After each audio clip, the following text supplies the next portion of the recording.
இயேசுவில் பிரியமானவர்களே,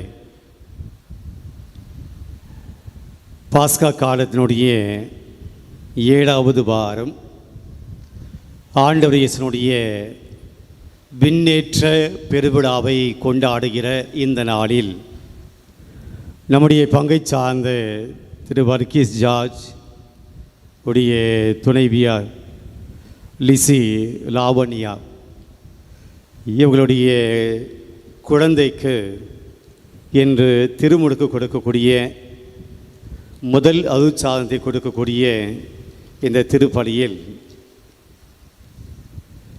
உங்கள் அனைவருடைய சார்பாக இந்த பெற்றோர்களுக்கும் அந்த குழந்தைக்கும் ஜெபங்களை உரித்தாக்கிக் கொள்கிறேன். இன்றைக்கு அந்த திருமுழுக்கு ஒரு குழந்தை பெறுகிற போது கிறிஸ்தவ மதத்தில் ஒரு குழந்தை உள்ளே வருகிறார்கள். திருச்சபையில் ஒரு குழந்தை உள்ளே வருகிறார். ஒரு குழந்தை ஆண்டவருடைய குழந்தையாய் திருமுழுக்கின்படியாய் மாற்றப்படுகிறார். நம் அனைவருக்கும் ஒரு சந்தோஷம். நமக்குள், நம்முடைய விசுவாசத்துக்குள், நம்முடைய திருச்சபைக்குள் இன்னொரு குழந்தை, இன்னொரு உறுப்பினராக வருகிறார் என்பது மகிழ்ச்சி. இன்றைக்கு இந்த வாசகங்கள் விண்ணேற்ற பெருவிழாவை பற்றி யோசிப்பதற்கு முன்பாக இந்த திருமுழுக்கை பற்றி ஒரே ஒரு செய்தியை சொல்லி நான் என்னுடைய மறைவுரைக்கு வருகிறேன். இந்த நிகழ்வை நீங்கள் கேள்விப்பட்டிருப்பீங்க அல்லது கேட்டிருப்பீங்க, படிச்சிருப்பீங்க. இது நெப்போலியனுடைய வாழ்க்கையில் நடந்துச்சா இல்லையான்னு தெரியல. ஆனால் காலமாக இது இப்படியாக நடந்ததாக சொல்லப்படுகிறது. நெப்போலியன் போனபார்ட் பிரான்ஸ் தேசத்தினுடைய படை தளபதியாக இருந்து அது பின்பாக பிரான்ஸ் தேசத்தினுடைய ஒரு மன்னனாக வந்தவன். ஐரோப்பிய நாடுகளெல்லாம் தன்னுடைய ஆதிக்கத்தின் கீழ் கொண்டு வந்த ஒரு மாபெரும் மன்னன். இன்றைக்கும் பிரான்ஸ் தேசத்தில் நெப்போலியன் என்று சொல்லுகிற போது ஒரு தனி இடம் அவருக்கு உண்டு. அந்த மன்னனிடம் பத்திரிகையாளர்கள், செய்தியாளர்கள் இந்த கேள்வியை கேட்டாங்களாம்.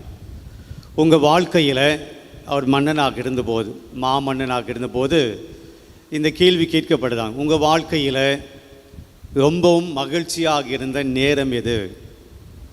நீங்கள் உண்மையாகவே சந்தோஷமாய் இருந்த அந்த நிகழ்வு எது அப்படின்னு கேட்டாங்களாம்.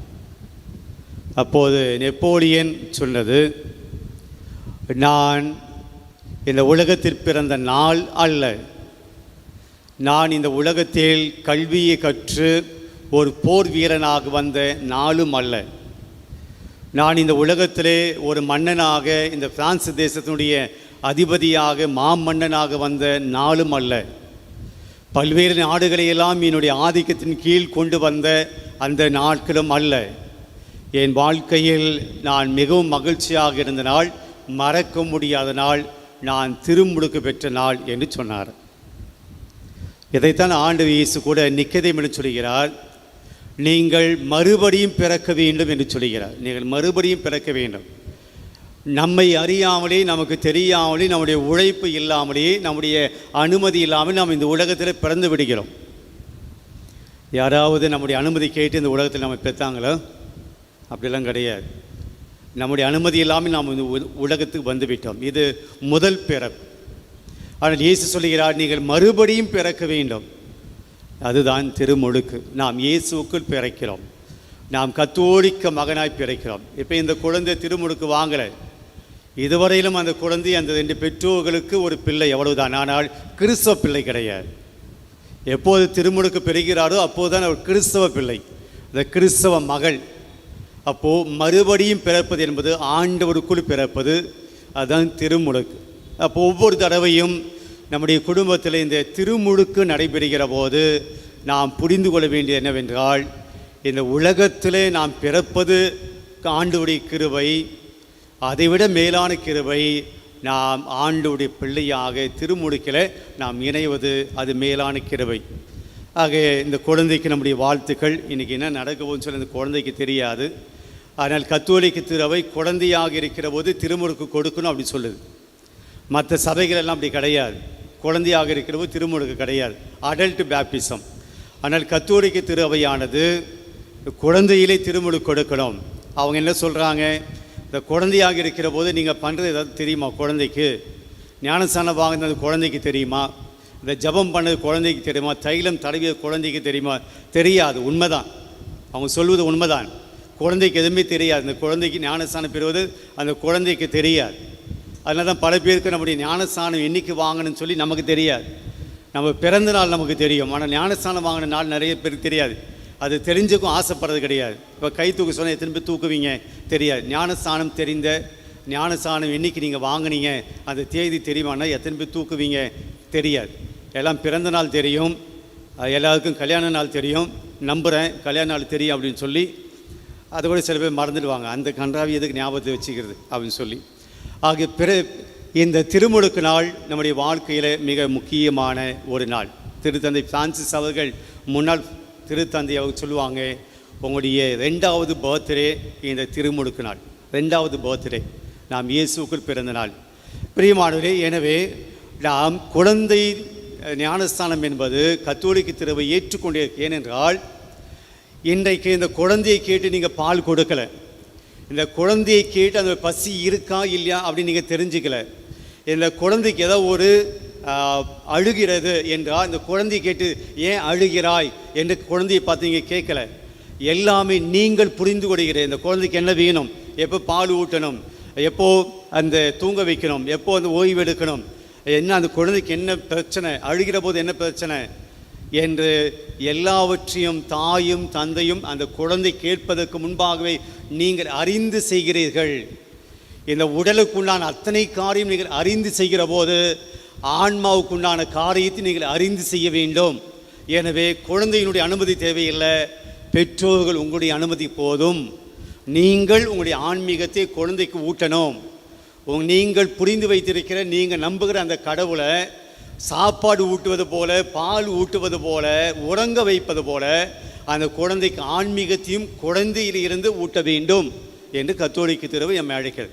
நீங்கள் அடல்ட் பேப்டிஸ்ட் வரைக்கும் அந்த குழந்தை உங்கள் குடும்பத்தில் ஒரு கிறிஸ்துவ பிள்ளையாக இல்லாமல், இயேசு மீது நம்பிக்கை இல்லாமல், இயேசுனுடைய அபிஷேகம் இல்லாமல் நீங்கள் 2 பேர் கிறிஸ்துவங்களாக இருப்பீங்க. ஆனால் உங்கள் குழந்தை அடல்ட் பேப்டிஸ்ட் வரைக்கும் அந்த குழந்தை இயேசுவை ஏற்றுக்கொள்ளாத ஒரு குழந்தையாக வீட்டில் இருப்பதை கத்தோலிக்க திருவை விரும்பலை. ஆனால் குழந்தையில் இருந்தே அந்த பிள்ளை கடவுளுடைய குழந்தையாக உங்களுடைய பாதுகாப்பில் வளர்க்கப்பட வேண்டும் என்பது நம்முடைய திரு அவையினுடைய செய்தி. இது இன்னைக்குண்டான ஒரு சிறப்பு காரியத்துக்குண்டான பிரசங்கம். பிரியமான இன்றைக்கு திரு அவை, கத்தோலிக்க திரு அவை விண்ணேற்ற பெருவிழாவை கொண்டாடுகிறது. விண்ணேற்பு வேற, விண்ணேற்றம் வேற. அன்னை மரியாள் விண்ணிற்கு எடுத்து கொள்ளப்பட்டாள் அப்படின்னு சொல்கிறோம். விண்ணிற்கு எடுத்து கொள்ளப்பட்டாள் அப்படின்னா அன்னை மரியாளை யார் விண்ணுக்கு எடுத்து கொண்டது? கடவுள். கடவுள் அன்னை மரியாள் விண்ணுக்கு எடுத்து கொள்கிறாள். ஆனால் ஆண்டு வயசு விண்ணுக்கு எடுத்து கொள்ளப்படவில்லை, விண்ணேற்றம் அடைகிறார். ரெண்டுத்துக்கு என்ன வித்தியாசம்? அது தெரிஞ்ச நான் ஏன் அங்கே உட்காந்துக்கிறேன் அன்றைங்களா? ஒருவர் எடுத்துக்கொள்ளப்படுகிறார், ஒருவர் அவராகவே செல்கிறார். இயேசு அவராகவே தந்தையினுடைய இல்லத்துக்கு செல்கிறார். அன்னை மரியாள் எடுத்துக்கொள்ளப்படுகிறார், ஆண்டவரால் அந்த இடத்துக்கு எடுத்துக்கொள்ளப்படுகிறார். நாம் விண்ணேற்றம் அடைவோமா, விண்ணுக்கு எடுத்துக்கொள்ளப்படுவோமா? ரெண்டுமே நடக்காது. உங்கள் அமைதி அப்படியே தான் இருக்குது. ரெண்டுமே வாய்ப்பு இல்லை ஃபாதர். நம்ம மோட்சத்துக்கு போனால் தான் ஏதாவது ஒன்று நடக்கும் அப்படின்றீங்க. ஓகே, பரவாயில்ல, ட்ரை பண்ணுவோம். நாம் விண்ணுக்கு எடுத்துக்கொள்ளப்படுவோம். உயிர்த்தெழுந்து நாம் விண்ணுக்கு ஆண்டவரை எடுத்துக்கொள்ளப்படுவோம். பிரியமானவர்கள், இந்த விண்ணேற்ற விழா நமக்கு சொல்லக்கூடிய ஒரு 3 காரியங்கள். இன்றைக்கி பைபிளில் நான் தொடரேன், ஏன்னா பைபிள் எல்லாமே இன்றைக்கி விண்ணேற்ற பெருவிழாவுக்காக கொடுக்கப்பட்ட வாசகங்கள். பைபிளை பற்றி நான் பேசலை. ஆனால் இந்த விண்ணேற்ற நிகழ்வு, இயேசு 40ஆவது நாள் மோட்சத்துக்கு போனார் அப்படின்னு சொல்கிற இந்த நிகழ்வானது நமக்கு சொல்லக்கூடிய ஒரு 3 கருத்துக்கள் சின்ன சின்னதாக. முதல்ல, ஆண்டவர் இயேசு விண்ணேற்றம் போகாமல் இங்கே இருந்திருந்தால் நன்றாக இருந்திருக்க இல்லைங்களா? அவர் விண்ணுக்கு போகாமல், உயிர்த்தெழுந்த ஆண்டவர் இயேசு மோட்சத்துக்கு போகாமல், தந்தையிடம் போகாமல் அவர் இந்த உலகத்திலேயே இருந்திருந்தால் நல்லா இருந்திருக்குமா, நல்லா இருந்திருக்காதா? இது போல கேள்வியெல்லாம் நீ கொண்டக்க மண்டக்க கேட்டால் நாங்கள் என்னத்தை பதில் சொல்கிறது? அவர் மோட்சத்துக்கு போகாமல் 40 நாள் மோட்சத்துக்கு போகாமல் இந்த உலகத்திலேயே உயிர்த்தெழுந்த பின்பு 40 நாள் இந்த உலகத்திலே இருந்தது போல் இன்னைக்கு வரைக்கும் அந்த உலகத்திலே இருந்திருந்தால் நல்லா இருந்திருக்கேன் இல்லையா? ஆமாவா இல்லையா? 8 போகிறீங்க, நல்லா இருந்திருக்கேன் இல்லையா? எப்படி சொல்கிறீங்க? ஏதோ சொல்கிறீங்க, எனக்கு கேட்கல. இன்னும் நிறைய புதுமை செஞ்சிருப்பார் ஃபாதர் சொல்ல, இன்னும் நிறைய புதுமை செஞ்சிருப்பார். ஸோ முதல் செய்தி, ஆண்டவர் விண்ணேற்றம் அடைந்தார், நல்லது. அவர் இந்த உலகத்திலே இருக்கிறதை விட அது விண்ணேற்றம் அடைந்தது நல்லது. ஏன்? பிரியமானவர்களே, இயேசு உயிர்த்தெழுந்த பின்பு 40 நாள் அவர் இந்த உலகத்தில் தான் இருந்தார். எப்படி இருந்தார்? ஆவியாக இருந்தாரா இல்லை உடம்போடு இருந்தார்? உடம்போடு தான் இருந்தார். தோமையாரை பார்த்து சொல்கிறாரு, ஏதோ என்னுடைய காயங்கள் விழா, உன்னுடைய விரலை இடு. அப்போ உடம்பு இருந்துச்சு இல்லையா? இயேசு கலிலேயா கடலோரமாக நிற்கிறார். சீடர்கள் வராங்க, அவங்க மீன் ஒன்றும் பிடிபடவில்லை. அவனை கூப்பிட்றாரு, வாங்க. ஏற்கனவே மீனெல்லாம் அவன் பொறிச்சு வச்சிருக்காரு. உட்கார்ந்து அவங்களோட என்ன பண்ணார்? இயேசு சாப்பிட்டார். உடம்புக்கு நிலையை சாப்பிட்றதுக்கு ஆவிக்கு உடம்பு இல்லை, சாப்பிடாது. நமக்கு உடம்பு சாப்பிடணும். அப்போ உடம்பு இருந்துச்சு இயேசுவுக்கு. எம்மாவுஸ் சீடர்களோடு இயேசு நடந்து போனார். எம்மாவுஸ் இயேசு உடம்பு இருந்துச்சா? இதெல்லாம் எப்போ நடந்த நிகழ்வுகள்? இயேசு உயிர்த்தெழுந்த பின்பு. அப்போ இயேசு உயிர்த்தெழுந்த பின்பு இயேசுக்கு உடம்பு இருந்துச்சு. இன்றைக்கு அவர் விண்ணேற்றம் அடைகிறார், மோட்சத்துக்கு போகிறார், உடலோடு போகிறார். இப்போ உடம்பு இருந்துச்சு அப்படின்னா நீங்கள் எல்லாம் இங்கே இருக்கிறீங்க. இப்போ என்ன அர்த்தம் அப்படின்னா, நீங்கள் வீட்டில் இல்லைன்னு அர்த்தம் இல்லையா? என்ன டவுட்டாக பார்க்குறீங்க? நீங்கள் இங்கே இருக்கிறீங்க, இப்போ உங்கள் உடம்பு இங்கே இருக்குது அப்படின்னு என்ன அர்த்தம்? நீங்கள் வீட்டில் இப்போது இந்த நேரத்துக்கு நீங்கள் வீட்டில் இல்லை அர்த்தம். நீங்கள் கோயிலில் தான் இருக்கிறீங்க, வேறு எங்கேயும் கிடையாது. அப்போது உடம்பு என்பது, நம்முடைய உடல் என்பது ஒரு இடத்துல நம்மை அடைத்து வைக்கும். அப்படி தானே? நான் இங்கே இருக்கிறேன் அப்படின்னு என்ன அர்த்தம்னா, பங்கு சாமியார் பங்கு ஆஃபீஸில் இப்போதைக்கு அவர் அங்கே பங்கு ஆஃபீஸில் இல்லை, அவருடைய ரூமில் இல்லை. எங்கே இருக்கார்? பலிப்பீடத்தில் இருக்கார். என்னுடைய உடல் என்பது என்னை ஒரு இடத்துல அடைத்து வைக்கும். இப்போ இயேசு உயிர்த்து விண்ணேற்றம் அடையவில்லை அப்படின்னா அவர் பாலஸ்தீன தேசத்துக்குள்ளே மட்டும்தான் இருக்க முடியும் இல்லையா? பாலஸ்தீன தேசத்துக்கு மட்டும்தான் அந்த உடம்பு பாலஸ்தீன தேசத்தில் மட்டும்தான் இருக்கும். ஆனால் எப்போது இயேசு தன்னுடைய உடலை விட்டு அவர் கடவுளிடம் செல்கிறாரோ அந்த எல்லைக்குள் இருந்து பாலஸ்தீன தேசத்திலிருந்து அவர் வெளியேறுகிறார். ஒரு யூதனாக இருந்த இயேசு வெளியேறுகிறார். ஒரு அரமைக் மொழி பேச இயேசு அவர் வெளியேறுகிறார். எப்போ? அந்த உலகத்தினுடைய ஈர்ப்புகளில் இருந்து அவர் மேலே செல்கிறார். ஒரு இடத்தில் இருந்து அவர் மேலே செல்கிறார். பிரியமானவர்களே, அவர் மேலே செல்கிற போது அந்த இடத்துக்கு அவர் சொந்தக்காரர் அல்ல, அந்த இடத்தை அவர் சார்ந்தவர் அல்ல. இயேசுனுடைய விண்ணேற்றம் நிகழ்வை நாம் இப்படி தான் பார்க்கணும். எப்படி? அவர் ஒரு இடத்துக்குள்ளே இருந்தார். இயேசு உயிர்த்த பின்பும் ஒரு இடத்துக்குள்ளே இருந்தார், ஒரு மொழிக்குள்ளே இருந்தார், ஒரு இனத்துக்குள்ளே இருந்தார். ஆனால் எப்போது இயேசு அதெல்லாம் விட்டுட்டு அவர் விண்ணேற்றம் அடைகிறாரோ, இங்கிருந்து நான் பார்க்கிறது எனக்கு சூரியன் தெரியும். அமெரிக்க நாட்டில் இருக்கிற போது சூரியன் உதைத்தால் அவனுக்கும் தெரியும், மற்ற நாடுகளில் இருக்கிற சூரியனை பார்த்தால் அவனுக்கும் தெரியும். அது பொதுவாக இருக்கிறது. வெவ்வேறு சூரியன் அல்ல, ஒரே சூரியன். ஆனால் உலகத்தில் இருக்க எல்லா மக்களும் இந்த சூரியனுடைய பயன் அடைகிறார்கள். நீங்கள் எவ்வளோ மெதுவாக சொல்கிறீங்களே, வெயிலில் தானே வந்தீங்க. அப்போ சூரியனுடைய எஃபெக்ட் தெரிஞ்சுக்க இல்லையா? அப்போ எல்லோரும் சூரியனை அடைகிறார்கள். ஒரு நாட்டுக்கு சொந்தமானதல்ல சூரியன், ஒரு நாட்டுக்கு சொந்தமானது நிலா, ஒரு நாட்டுக்கு சொந்தமானதல்ல நட்சத்திரங்கள், எல்லாருக்கும். அப்போ அந்த நட்சத்திரம் எங்கே இருக்கணும்? அந்த சூரியன் எங்கே இருக்கணும்? மேலே இருக்கணும். இயேசு மேலே அப்படின்னு என்ன அர்த்தம்? இயேசுனுடைய விண்ணேற்ற பெருவிழா வழியாக யூதன் அல்லாத உங்களுக்கும் எனக்கும், அரமைக்கு மொழி பேசாத உங்களுக்கும் எனக்கும், ஒரு பாலஸ்தீன தேசத்தை சேராத உங்களுக்கும் எனக்கும் அவர் கடவுளாக மாறினார். இப்போ சொல்லுங்க, இயேசு விண்ணேற்றம் அடைந்தது நல்லதா கெட்டதா? அவர் நமக்கு கடவுளாக மாறி இருக்கிறார். இந்த உலகத்தில் இருக்க எல்லாருக்கும் அவர் கடவுளாக மாறி. பிரியமானவர்களே, முதல் செய்தி இதுதான். நாமும் கூட பல சமயத்தில் ஒரு சில காரியங்களில் அடைப்பட்டு கிடக்கிறோம். நம்மை மேலே உயர்த்த முடியாமல் சாதாரண மனிதனாக இந்த உலகத்தில் இருக்கிறோம். மொழி, இடம், இந்த ஜாதி, இந்த பகுதி, இந்த இன்ட்ரெஸ்ட், இந்த வசதி, இந்த வாய்ப்புகள், இதெல்லாம் நம்ம என்ன பண்ணுதுன்னா ஒரு சாதாரண மனிதனாக, இந்த உலகத்தினுடைய மனிதனாக, இந்த உலகத்தை சார்ந்தவனாக கீழே வைத்திருக்கிறது. ஆனால் இன்னைக்கு விண்ணேற்ற விழா நமக்கு என்ன சொல்லுதுன்னா, நாம் இன்னும் ஒருபடி எங்கே போக வேண்டும்? நாம் மேலே வர வேண்டும்.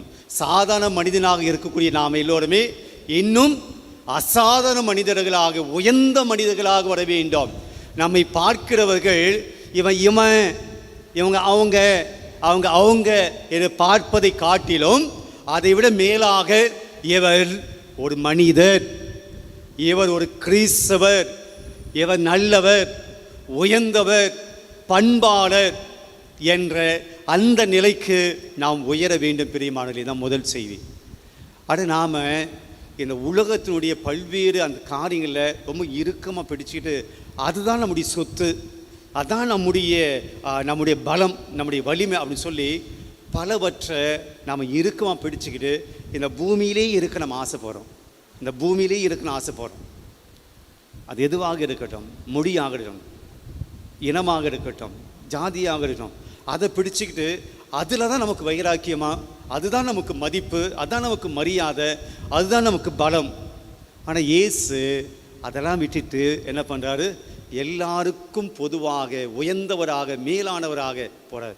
அப்போ இன்றைக்கி கிறிஸ்தவர்களாக இருக்கக்கூடிய நாம் நம்முடைய இந்த ஈர்ப்புகள், இந்த உலகத்தின் ஈர்ப்புகள்லாம் விட்டுட்டு இன்னும் ஒரு படி மேலாக எல்லாருடைய மனசில் ரொம்ப நல்ல மனுஷன், ரொம்ப நல்ல ஒரு பண்பாளர், ஒரு சிறந்த மனிதர், ஒரு உயர்வான குணத்தை உடையவர், நல்ல பண்புகளை கொண்டவர், இந்த நிலைக்கு நம்ம வரணுங்க.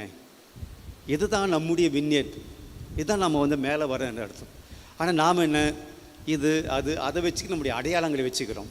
அந்த அடையாளங்களில் நம்ம அதில் ஒரு பெருமை காண்கிறோம். ஆக நாம் இன்றைக்கு இயேசுவை போல இந்த உலகத்துடைய ஈர்ப்புகளில் இருந்து நாம் மேலே மேலே மேலே இன்னும் உயர்வாக, இன்னும் மேலானவராக, இன்னும் சிறந்தவராக, இன்னும் பண்பாளராக, இன்னும் மதிப்பு உள்ளவராக, மரியாதை உள்ளவராக, அனைவருடைய இதயங்களிலே அனைவருடைய அன்பை பெற்றவராக, எல்லாருடைய அன்புக்குரியவராக, பாசத்துக்குரியவராக மேலே வரணுங்க. இதுதான் இன்றைக்கி விண்ணேற்ற பெருவிழா நமக்கு சொல்லக்கூடிய முதல் செய்தி. எதெல்லாம் பிடிச்சி நிற்கும் பாருங்கள். நம்முடைய வாழ்க்கையில் எதெல்லாம் ரொம்ப இறுக்கமாக பிடிச்சி நிற்கும். என்னுடையது, இதுதான் நான், இதுதான் எனக்கு, இதுதான் என் வலிமை, இதுதான் என்னுடைய சொத்து, எதெல்லாம் பிடிச்சு நிற்கிறோம். ஒன்று.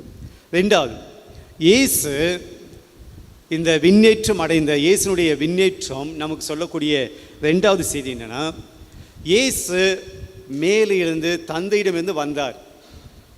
அவர் மானிட மகன், தூய ஆவியினால் வந்து அன்னை மரியாளுடைய கருவிலே உதித்தார். அவர் கடவுளுடைய மகன். எங்கிருந்து வந்தார்? அவர் விண்ணகத்திலிருந்து வந்த, நானே வானிலிருந்து இறங்கி வந்த உயிருள்ள உணவு, நான் விண்ணகத்தை சார்ந்தவன் அப்படின்னு இயேசு சொல்கிறார். அப்போ இயேசு விண்ணகத்திலிருந்து தந்தையால் அனுப்பப்பட்டார் பூமிக்கு, இல்லையா? அவர் 33 வருஷம் இந்த பூமியில் இருந்தார். எப்படி இருந்தார்? மனிதனாகவும் இருந்தார், கடவுளாகவும் இருந்தார். ஆனால் தந்தையால் அனுப்பப்பட்டார் இந்த பூமிக்கு. இப்போ இயேசு மீண்டும் எங்கே போகிறாரு? தன்னுடைய தந்தையிடம் போகிறார், விண்ணேற்றம் அடைகிறார். இந்த 33 வருஷம் இந்த உலகத்தில் அவர் இருந்தார். அந்த 30 வருஷம் அவருடைய குழந்தை பருவம், இளமை பருவம். அதை பற்றி பைபிள் ஒன்றும் அதிகமாக பேசலை. இந்த 3 வருஷம்தான் அவருடைய பணி வாழ்க்கை இருந்துச்சு. இயேசு இந்த உலகத்துக்கு ஏன் வந்தார், அல்லது தந்தையால் இந்த உலகத்துக்கு இயேசு ஏன் அனுப்பப்பட்டார்? ஏன் வந்தார் இயேசு? ஒரு கோடைக்கால விடுமுறைக்கு ஊட்டிக்கு, கொடைக்கானலுக்கு அப்படியே ஜாலியாக போயிட்டு வர போல் இயேசு 33 வருஷம் இந்த உலகத்தில் வந்துட்டு போகலான்னு வந்தாரா? இயேசு எதுக்காக வந்தார் இந்த உலகத்துக்கு? இன்னும் 12 மணி ஆகலையே, அதுக்குள்ளே பசி எடுத்து போல உட்காந்துக்கிறீங்க. இந்த ஃபங்க்ஷன் வந்தாலும் நல்லா பிரியாணி இருக்கும், போய் நல்லா சாப்பிட்லாம், கொஞ்சம் ஆக்டிவாக இருங்க. நம்முடைய பாவலை மீட்க வந்தார். வேறு எதுக்காக? அது காமனாக சொல்லியாச்சு. நம்ம மீட்பதற்காக வந்தார், அதான் பர்பஸ். வேறு எதுக்கெல்லாம் வந்தார்? வாழ்வு கொடுக்க, நோய்களை குணமாக்க, பிணிகளை போக்க. இயேசு மேலிருந்து கீழே வந்ததுக்கு ஒரு பர்பஸ் இருந்துச்சா இல்லையா? ஒரு குறிக்கோள் இருந்ததா இல்லையா? இருந்துச்சுங்களா? தலையாட மாட்டீங்க. இருந்துச்சு. அந்த பர்பஸை நிறைவேற்றிட்டு போனாரா போகலையா? நமக்கு மீட்பை பெற்றுக் கொடுக்க வந்தார், பெற்றுக் கொடுத்தாரு, போகிறார். அப்போ அவருடைய பர்பஸ் முடிஞ்சிச்சா? பிரியமானவர்களே, இயேசு இந்த உலகத்துக்கு மனுஷனாக வந்தார். அவர் மீண்டும் கடவுளுடைய இடத்துக்கு போகிறார். வந்த வேலை முடிச்சுட்டு போனார். இன்றைக்கு உலகத்தில் நீங்களும் நானும் மனுஷனாக வந்திருக்கிறோம், மனிதர்களாக பிறந்திருக்கிறோம். இப்போ நமக்கு ஒரு பர்பஸ் இருக்கணும் இல்லையா? இயேசு இந்த உலகத்துக்கு வந்ததுக்கு ஒரு பர்பஸ் இருந்துச்சு, முடிச்சுட்டு போனார். நீங்களும் நானும் இந்த உலகத்துக்கு வந்திருக்கிறோம். ஒரு சில பேருக்கு 60 வயசு இருக்கலாம், 70 வயசு இருக்கலாம், ஒரு சில பேருக்கு 50 40 வயசு இருக்கலாம். உங்களுக்கும் எனக்கும் இந்த உலகத்தில் வாழ்வதுக்கு உண்டான பர்பஸ் இருக்கா இல்லைங்களா? இல்லை அப்படின்னா நீங்கள் வாழுறது வேஸ்ட், நான் வாழுறது வேஸ்ட். நமக்கு ஒரு பர்பஸ் இருக்குது. கடவுள் ஏதோ ஒரு நோக்கத்துக்காக தான் உங்களை என்னை அனுப்பிச்சுக்க. சும்மா வெட்டியாக உட்காந்துட்டு போகிறது கிடையாது, சும்மா பெஞ்சு தேய்ச்சிட்டு போகிறது கிடையாது, உட்காந்துட்டு சாப்பிட்டு தூங்க போகிறது கிடையாது. இந்த உலகத்தில் நீங்களும் நானும் ஏதோ ஒன்று செய்யணும், ஒரு நோக்கத்தை கொடுத்தார். அப்போது இயேசுனுடைய மண்ணுலக வாழ்க்கைக்கு ஒரு பர்பஸ் இருந்தது போல இந்த உலக வாழ்க்கையில் வாழக்கூடிய ஒவ்வொரு மனுஷனுக்கும் பர்பஸ் இருக்குது, நோக்கம் இருக்குது. எதுக்காக கடவுள் உங்களை என்னையும் படைச்சிருக்கிறார்? என்னைக்காவது யோசித்து இருக்கிறோமா? நம்முடைய பர்பஸ் என்ன நினைக்கிறோம்? நாம் இந்த உலகத்தில் இருக்கனுடைய நோக்கம் என்ன நினைக்கிறோம்? சம்பாதிப்பது, வெறுமனை சம்பாத்தியம், பணத்தை சம்பாதிப்பதற்கு மட்டும்தான் கடவுள் உங்களையும் என்னை படைக்கலைங்க. வெறும் இந்த உலகத்தினுடைய செல்வத்தை படைப்பதற்காக சேர்ப்பதற்காக இந்த வாழ்க்கையை கடவுள் கொடுக்கல. இந்த பணத்தை சம்பாதிக்கணும்னா மனுஷன் தேவை கிடையாது, ஆண்டவர் மிஷினை படைச்சு போயிருப்பார். ஆக இந்த மனிதர்களை படைப்பதனுடைய நோக்கம் என்னவென்றால், நீங்களும் நான் இந்த உலகத்தில் ஏன் படைக்கப்பட்டோம்? நம்முடைய நோக்கம் என்னன்னா, அடுத்தவனுக்கு வாழ்வு கொடுக்க வேண்டும். இதுதான் நோக்கம். இயேசு நமக்கு மீட்பை கொடுத்துட்டு போனார், வாழ்க்கையை கொடுத்துட்டு போனார். அதே இயேசுனுடைய நோக்கம் தான் உங்களுக்கும் எனக்கும் கொடுக்கப்பட்டிருக்கிறது. அடுத்தவனுக்கு வாழ்வு கொடுக்க தான் நீங்கள் இருக்கிறீங்க, நான் இருக்கிறேன். ஏதோ ஒரு விதத்தில் அடுத்தவனை வாழ வைக்கணும், ஏதோ ஒரு விதத்தில் அடுத்தவனுக்கு சந்தோஷத்தை கொடுக்கணும், ஏதோ ஒரு விதத்தில் அடுத்தவனுக்கு அன்பை கொடுக்க வேண்டும், மன்னிப்பை கொடுக்க வேண்டும். அதுதாங்க வாழ்க்கை. இப்போ மனுஷனுடைய வாழ்க்கை என்னென்னா, தலைலாயமாக சொல்ல புத்த துறவி, அடுத்தவரை மகிழ்விப்பது தான் மனுஷ வாழ்க்கையினுடைய நோக்கம் அப்படின்னு சொல்கிறார். என்னை மகிழ்விப்பது என் நோக்கம் கிடையாது, என் வாழ்க்கையினுடைய நோக்கம் என்னை சந்தோஷப்படுத்துவது கிடையாது. அது விலங்கினம். விலங்குகள் தான் தன்னை சந்தோஷப்படுத்திக்கும், அடுத்தவளை பற்றி கவலைப்படாது. அடுத்த மிருகத்தையாவது அடித்து தன்னுடைய பசியை போக்கிக் கொள்ளும், தன்னுடைய இன்பத்தை தன்னுடைய உணர்வுகளை போக்கிக் கொள்ளும், தன்னுடைய சந்தோஷத்தை வர வச்சுக்கும். அது மிருகத்தன்மை. இந்த உலகத்தில் நான் சந்தோஷமாக இருக்க அடுத்தவனை துன்புறுத்துவது மிருகத்தன்மை. தலைலாயமா சொல்கிறார், புத்த துறவி சொல்கிறார், மனுஷனுடைய வாழ்க்கையினுடைய நோக்கம் என்ன தெரியுங்களா? நீங்கள் அடுத்த மனுஷனுக்கு சந்தோஷம் கொடுக்கணும், அடுத்த மனுஷனை மகிழ்விக்கணும், அடுத்த மனுஷனுக்கு வாழ்வை கொடுக்கணும். ஏசு அதை தான் கொடுத்துட்டு போனார். ஏசுனுடைய பிள்ளைகள் நமக்கும் வாழ்க்கைக்கு நோக்கம் இருக்குது. அந்த நோக்கம் என்னது? சுத்தம், அடுத்தவனுக்கு வாழ்க்கை கொடுக்கணும். இதுதான் ரெண்டாவது விண்ணேற்பு. ஏசு இந்த உலகத்துக்கு வந்தார், அந்த பணியை செஞ்சார், அவர் மீண்டும் தந்தையிடம் போனார். நாம் இந்த உலகத்துக்கு வந்தோம், வாழ்ந்து கொண்டிருக்கிறோம். நாம் செய்ய வேண்டிய கடமையை நம்ம செஞ்சோம் அப்படின்னா நாம் எங்கே போவோம்? கடவுள் நம்மை அழைத்து கொள்வார். ரெண்டாவது, அப்போ பர்பஸ் ஆஃப் லைஃப் இருக்கா? அந்த பர்பஸினுடைய அந்த லைஃபினுடைய பர்பஸ் என்னவாக இருக்குது? நீங்கள் வாழ்வினுடைய நோக்கம் என்னது? எதுக்காக வாழ்ந்துட்டு இருக்கிறீங்க? ஒவ்வொரு நாள் எதை தேடி போயிட்டு இருக்கிறீங்க? எது உங்கள் வாழ்க்கையினுடைய வெறியாக வச்சுருக்கிறீங்க? ரெண்டாவது. மூன்றாவது, இன்றைய விண்ணேற்றம் பெருவிழா நமக்கு சொல்லுது, இயேசு 40வது நாளுக்கு முன்னாடியே உயிர்த்தெழுந்துட்டார் இல்லையா? 40ஆம் நாளுக்கு முன்னாடி உயிர்த்தெழுந்துட்டார். உடனே மோட்சத்துக்கு போக வேண்டியது தானே? உடனே போயிருக்கலாம் இல்லைங்களா? நான் கேட்குறது புரியுதுங்களா? இயேசு 40 நாளுக்கு முன்னாடியே கல்லறையிலேருந்து உயிர்த்தெழுந்து வந்துட்டார். உயிர்த்தெழுந்த பின்பு 40 நாள் எங்கே இருந்தார்? பூமியில் தான் இருந்தார். உடனே மோட்சத்துக்கு போயிருக்கலாம் இல்லையா? ஏன் போகலை? அது அவர் தான் கேட்கணும் ஃபாதர், எங்களை கேட்டா. பிரியமானவர்களே, ஏன் போகலன்னு எனக்கும் தெரியாது. ஏன் 40 நாள் இங்கே இருந்தால் நமக்கு தெரியாது. மறைநூல் வாக்கு நிறைவேற வேண்டும் என்பதற்காக இருந்திருக்கலாம் 40ஆவது நாள். பிரியமானவர்களே, நான் சொல்லக்கூடிய செய்தி என்னென்னா, இயேசு உயிர்த்தெழுந்த பின்பு அவ்வளோ பாடுகள் துன்பம் எல்லாம் பட்டு எல்லாம் முடிஞ்சு நான் உயிர்த்தெழுந்தேன், உடனடியாக நான் தந்தையினுடைய வலப்பக்கத்தில் போய் அரியணையிலே போய் அமர வேண்டும் என்று இயேசுவும் விரும்பவில்லை. தந்தையும் உடனடியாக அதை இயேசுவுக்கு கொடுக்கவும் இல்லை. தந்தை உடனடியாக கொடுக்கலை. இயேசு அது ஏன் எனக்கு கொடுக்கலன்னு சொல்லி தன்னுடைய தந்தையிடம் கேள்வி கேட்கவும் இல்லை. சில சமயத்தில் கடவுள் உடனடியாக எல்லாத்தையும் கொடுத்துட மாட்டார். நான் இதை செஞ்ச உடனே எனக்கு இது கிடைச்சிடணும் நாம் எதிர்பார்க்குறோம். இதை செஞ்ச உடனே கடவுள் எனக்கு இதை செஞ்சிடணும் அப்படின்னு எதிர்பார்க்குறோம். நான் உண்டியில் ஒரு 100 ரூபா போட்ட உடனே எனக்கு 1000 ரூபா வந்துடணும் எதிர்பார்க்கிறோம். நான் பூசை ஒப்பு கொடுத்த உடனே எனக்கு இந்த கருத்து நிறைவேற வேண்டும் எதிர்பார்க்கிறோம். நான் மாதாவுக்கு மாலை போட்ட உடனே என் வேண்டுதலாம் மாதா நிறைவேற்றினோம் எதிர்பார்க்கிறோம். கடவுள் அப்படியாக செயல்படுவது இல்லை. தன்னுடைய மகன் உயிர்த்தெழுந்த பின்பு உடனடியாக அவரை மோட்சத்துக்கு தந்தையான கடவுள் கூட்டும் போகலை. தனக்கு நேரம் வருகிற போது அவர் அதை செய்கிறார். செய்யாமல் விடலை, செய்கிறார். ஆனால் கடவுளுக்கென ஒரு நேரம் உண்டு. அந்த நேரத்தின்படி தான் அவர் செயல்படுகிறார். நம்முடைய நேரத்தின்படி கடவுள் செயல்பட வேண்டும் என்று நாம் நினைக்கிறோம். நான் நினைக்கிற நேரத்தில் கடவுள் எனக்கு செஞ்சிடணும், நான் எதிர்பார்க்குற போல் கடவுள் எனக்கு இது பண்ணினோம். நாம் இப்படி தான் கணக்கு போடுகிறோம். இயேசு 40 நாள் உயிர்த்தெழுந்த பின்பும் இங்கே தான் இருந்தார். ஹி வாஸ் வெயிட் பண்ணார்.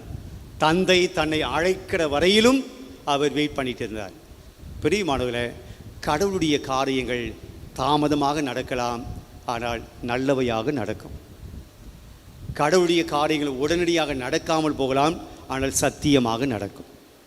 கடவுளுடைய காரியங்கள் நமக்கு பிடிக்காமல் இருக்கலாம், ஆனால் எப்போதுமே அது நம்முடைய நன்மைக்காகத்தான் இருக்கும்.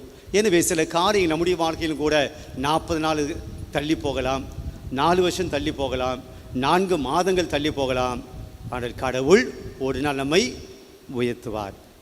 Praise the Lord. தொடர்ந்து இந்த சிந்தனைகளோடு திருப்பலி பங்கெடுப்போம்.